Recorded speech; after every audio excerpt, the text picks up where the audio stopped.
আমরা যারা আজকে এখানে উপস্থিত হয়েছি এই ওয়ার্ডগুলিতে আমাদের সমকক্ষ আমাদের এই বন্ধু প্রতিম রাজনৈতিক দলগুলি আছে তাদের সাথে জামাত ইসলামী কর্মীদের সাথে আপনারা একটু ডিস্টেন্স কার কি অবস্থা আছে কিভাবে চলে তার আচরণ বিধি কি এতটুকু অন্ততপক্ষে যদি একটু অনুভব করেন তাহলে আশা করি আমরা বুঝতে পারবেন জামাত ইসলামী মানে কি।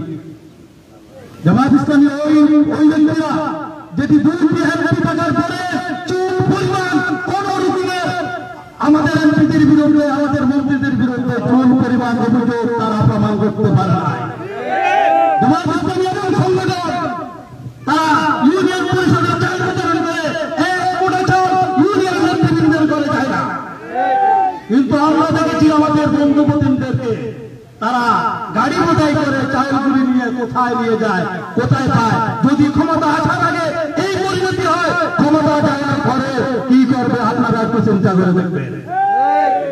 সংগ্রামী ভাইয়েরা আমার, জামাত ইসলামী চায় একদল জান্নাতি লোক তৈরি করতে, জামাত ইসলামী চায় জান্নাতের রাস্তা তৈরি করে দিতে। আমাদের কর্মী ভাইরা এমন ভাবে যাদের আচরণ যাদের আদর্শ যাদের নৈতিকতা দেখে অন্য ভাইরা যেন একটু উদ্বুদ্ধ হয়। আমরা এমন একটি সংগঠন করি যে সংগঠন শুধু দুনিয়ার জন্য এতটুকু নয়, আমাদের সংগঠনের মূল উদ্দেশ্য হল আখিরাতের মুক্তি। আর আখিরাতের মুক্তি পেতে হয় তাহলে সমাজের এই বৈপ্লবিক পরিবর্তনের জন্য এখানে দিনদার মুত্তাকি আল্লাহ বিরোধীকে আপনারা আপনাদের মসনদে বসাতে হবে।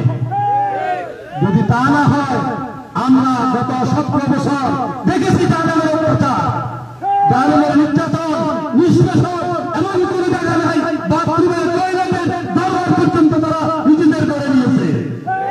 কিন্তু জামাত ইসলামী এমন সংগঠন তারা এইরকম কোন কাজ করে না যেটা দ্বারা শুধু নিজের লাভ হয়, জনগণের কি অবস্থা হয় তারা চিন্তা করে না।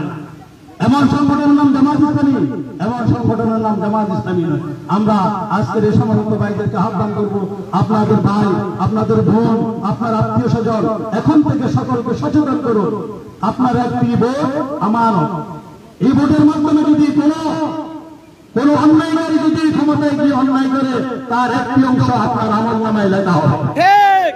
আর যদি এই নেককার বান্দাগুলি যদি ভালো কাজের মাধ্যমে যদি কোন ভালো কাজ করে, কোন আপনাদের জন্য কল্যাণকর কাজ করে, সমাজের কল্যাণ হয় এমন কাজ করে, দুর্নীতি অন্যায় নির্যাতন এগুলি রোধ করে যদি একটু শান্তি প্রতিষ্ঠিত করে, সেই যতটুকু কাজ করবে ভালো কাজ করবে তার একটি অংশ আপনি পাবেন। কারণ আপনার আমার ভোটের মাধ্যমে একজন প্রতিনিধি নির্বাচিত হয়। তাই